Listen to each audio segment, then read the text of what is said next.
Alright, saka mai manje mimi ne music yedu yemuZimbabwe muri kuona kuti kuenda upi mai manje yemuZimbabwe yatiri of course pane vari kwatiri kuenda ndingangoti kwakawanda kwatiri kuenda but music yacho yakarerekera kuvafana vadiki zvishoma kuvanhu vakuru mazera edu ndo zvavari kutaura kazvezimudhanzo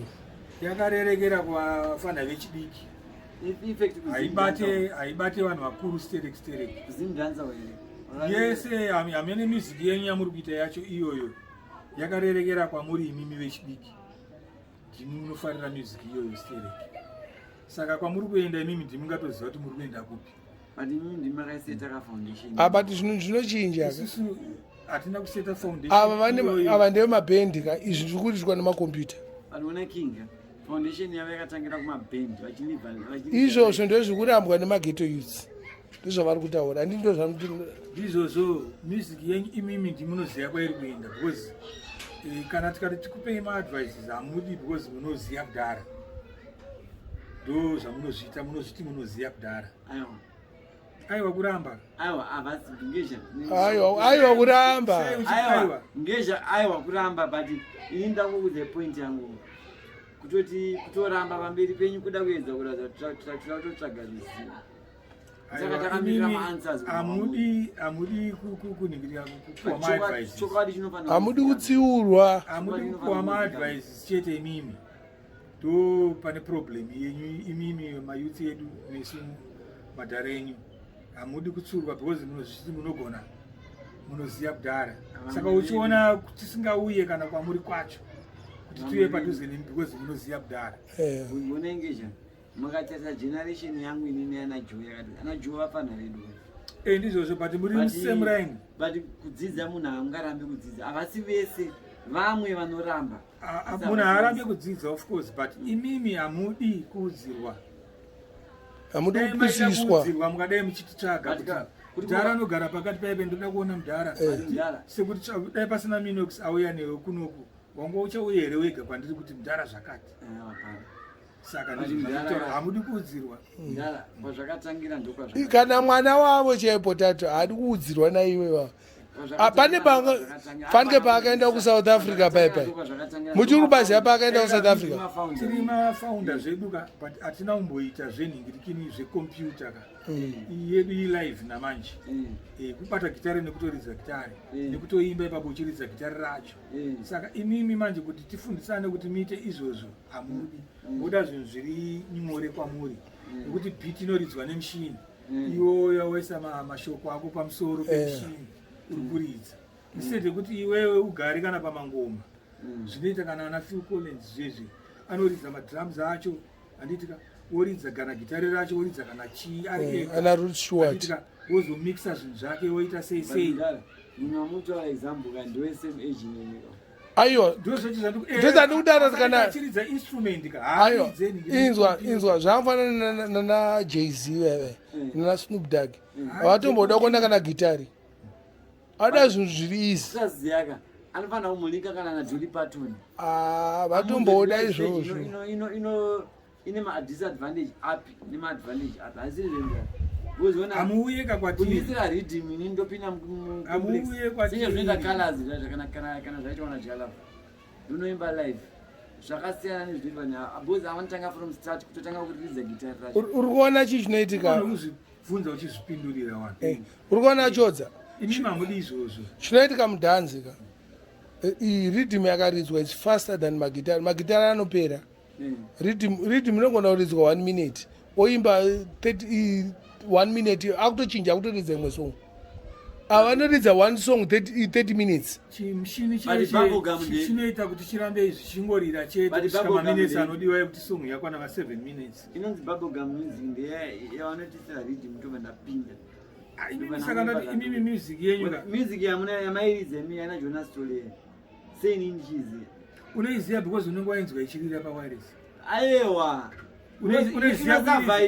unoiziva kuiridza here kana kuti kuita sei kuiterera unenge wainzwa ichirira pawireless ndokuratidza kuti inosurviva waona aiyo imimi manje kana muda zvinhu zvinosurvive manje ka tamba ine madhara enyu acheiwayo ona kachodza ka imimi moda zvinorizwa kuti song kana kuti mamwe masongs aOliver Mtukudzi arire paredhiyo mai manje pangona urira wohani after kana 40-50 minutes but paidzwa ezimdanso anenge team but hazvisiri izvo because one kana vezimdanso vacho vari kuimba vari kutora madirikisi anaOliver Mtukudzi aya vachaisa pafast asi izvo waona manje saka kana mamimi uya kwenyu kwacho kwamunoita kwatiri madhara ka ndekwekubaiba zvatakaita kudhara ndova ndazowedzera netumwe kana ukazowedzera tumwe iwo watopa songu isiri yako kudhara handitika ndo plagiarism yacho unofanira kuve uri iwewe tanga zvinhu zvako woita iwewe zviri original zvakanangana newe iwewe zvakafanana nekuti ini ndikaridza ndikabata gitare kuti ndakuridza gitare handiridze zvamunoridza pamushini paizvezvo munotozondirekoda ndaridza zvinobva mumusoro mangu avari creative waona manje hapana anoimba chinhu chacreatwa nemwe munhu ini unoridza zviri pamushini vakafanana handi wataura wega kuti zvanozotora mawedzi kana kuti zuva rekufa kwangu wakuzochinja wakuzoita sei but watotora zuva rekufa kwangu yatuku atotuku wawakuimba handiti kana ukatora zveyo zvaani artist uku wese wawatora iwe kana Thomas Mapfumo kana inhingi unoziva anonzi tine chikubo hausati watombomunza vanomuziva kutombobvira wakamunzwa ende haumfoka wamunzwa futi asi ndine vamwe andakanzwawo futi mira imbotimirira vataure pamusoro handirambi uroinga zvapera handirambi iyoyo nayo imimi zvandataura zvezvemukoma manex minoxamin havadi kuudzirwa vakomana vechidiki vemazano because vane full of ino vanoziya ngezvamunondivuma ndikorekti havazi vese vanoramba kuzvinhu saka isi pakuda kudzidza vachona vanoda kudzidza vachona tichavaona vachizouya toda kuvaona vachiuya kwatiri kuti zvakamira sei maanza zenya mudhara ari vaitaura mudhara but do you know kuti mudhara akaridza naOliver Mtukudzi naJonas Story nePied Piper napikika samba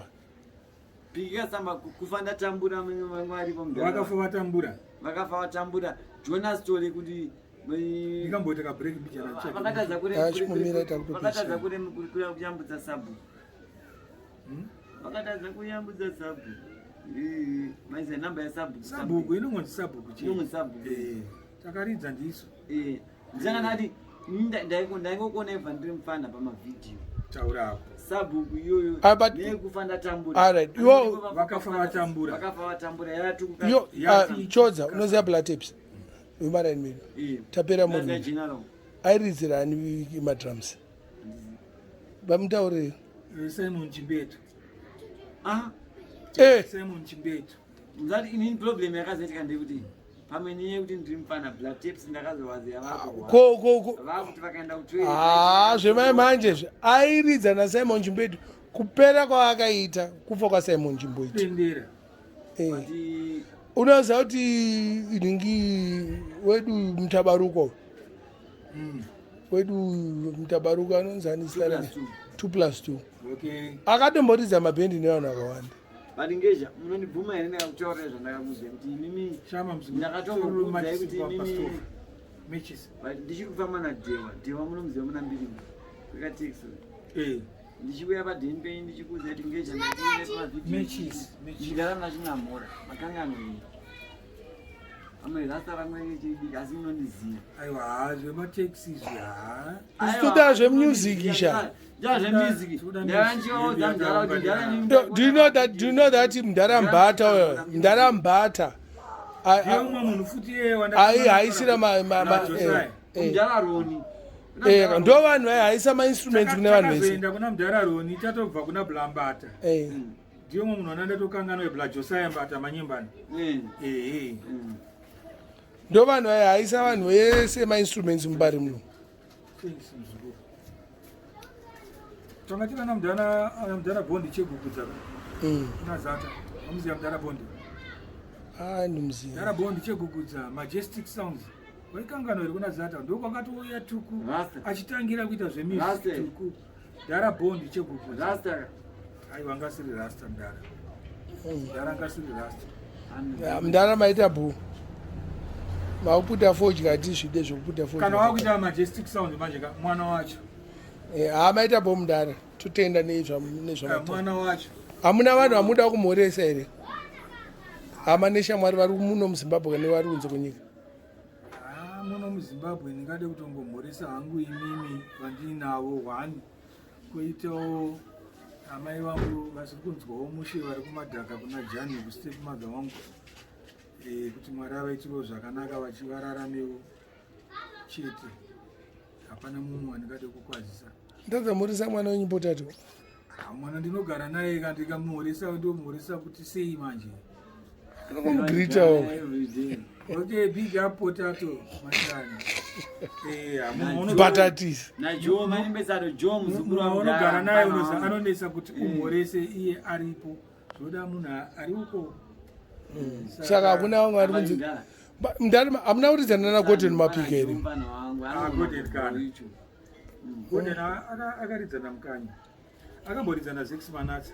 Gordon achibva kwa6 manats ndo pakazoenda kuna mukanyi alright vazoendawo kunze vakasiyanawo namukanyi atanga kutiwo zvake ari kunze kwariko hatogara nawo kucanada naika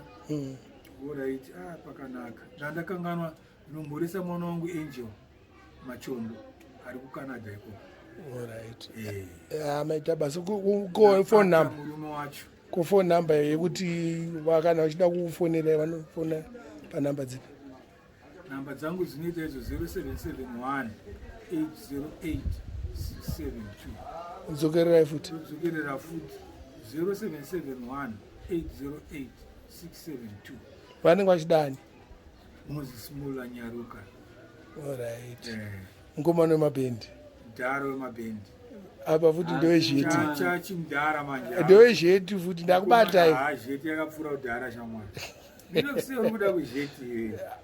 vanhu vese vanhu vahombe mamuri mbavha dzaka dziri mbavha idzi ndovaziya vanhu ava sensi yacho ndeyekuti mugeto uita asi mubharanzi mageto yusi mazhinji ekudhara dzaka dziri mbavha rotopfuura nekuchimbavha chekupamusika ichi ukati mbavha ndoinopa usiku vanhu vakarara ichipaza dzimba dzevanhu saka mamuri matsotsi tsotsi ndo rinotsotsa munhu masikati so makamuka so wabvaisi pamunzi zvakati yobva wabvuma wega wotambidza munhu mari watsotswa handiti maita bo mbavha inoba vanhu vakarara maita bo mda pana akachena bvudzi handinotenda